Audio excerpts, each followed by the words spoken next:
تلاوت قرآن کا شرف حاصل کرنے کا ایک طریقہ یہ بھی ہے کہ مختلف اوقات میں جو مختلف صورتیں پڑھنے کی فضیلت ہے انہیں پڑھیں. جیسے رات میں سورہ ملک پڑھنے کا فرمایا، جمعے کو سورہ کہف پڑھنے کا فرمایا، اور رزق کے لیے ہر رات سورہ واقعہ پڑھنے کا فرمایا. اچھا، اسی طرح سونے سے پہلے سورہ اخلاص، سورہ فلق، سورہ ناس اس کا پڑھنے کا فرمایا.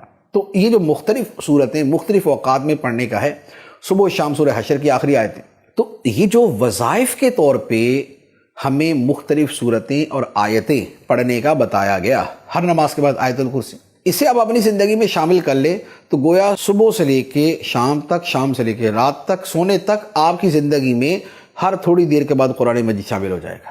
5 نمازیں ہوں گی، ہر نماز کے اندر قرآن پڑھیں گے. صبح سو کے اٹھیں گے، آپ تھوڑی سی تلاوت کریں گے. اس کے بعد سورہ حشر کی آیتیں، یہی شام میں بھی سورہ حشر کی آیتیں پڑھیں گے. سونے سے پہلے سورہ ملک، سورہ حامیم والسجدہ پڑھیں گے، سورہ واقعہ پڑھیں گے، جمعے کو سورہ کہف پڑھیں گے. تو یوں مختلف صورتیں پڑھتے پڑھتے گویا یہ ہو جائے گا کہ قرآن مجید آپ کا ورد زبان ہو جائے گا. اور اس کے علاوہ جو ویسے تلاوت ہے، ایک بالکل جو ہے روٹین کے اندر اور بالترتیب تلاوت ہے، وہ جدا گانا. پھر جو اس کو سمجھنے کے لیے کریں گے وہ جدا گانا کریں گے.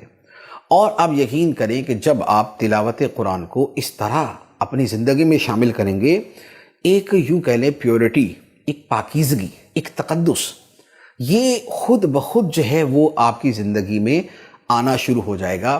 اور بہترین انسان وہ نہیں جس کے پاس مال بہت زیادہ ہے، اور نہ ہی وہ کہ جس کے پاس جو ہے نا دنیا کا سامان زیادہ ہے.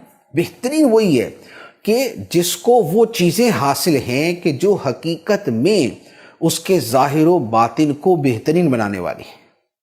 اور اس کے لیے قرآن مجید کو اپنی زندگی میں شامل کرنا یہ بہت شاندار ہے. میں نے زندگی میں بڑے بڑے لوگوں کے حالات پڑھے کہ جو اپنی زندگی میں کس نہج پہ چلتے رہے، لیکن کبھی جیل میں ڈال دیے گئے تو قرآن پڑھا، یا کسی اور وجہ سے قرآن مجید کی طرف متوجہ ہو گئے، لیکن جب قرآن کی طرف متوجہ ہوئے تو کیا ہوا؟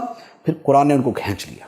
پھر ان کی زندگی کی جتنی بھی جو ہے وہ جو غلط چیزیں تھیں وہ ان سے دور کر دی، اور ایک ایسا انسان ان کو بنا دیا کہ دنیا دیکھ کے دنگ تھی کہ یہ کیسا بندہ ہے، یہ کیسا انسان ہے. تو لہذا قرآن مجید کو جو ہے اپنی زندگی میں شامل کریں. یہ بہترین انسان بننے کا بہترین نسخہ ہے. ان ھذا القرآن یہدی للتی ہی اقوم، یہ خود قرآن کا ارشاد ہے. فرمایا بے شک یہ قرآن رہنمائی کرتا ہے اس راستے کی جو سب سے زیادہ سیدھا ہے، جو سب سے زیادہ صحیح ہے، جو سب سے زیادہ مضبوط ہے، جو سب سے زیادہ درست ہے. تو لہذا قرآن مجید کو اپنی زندگی میں شامل کریں.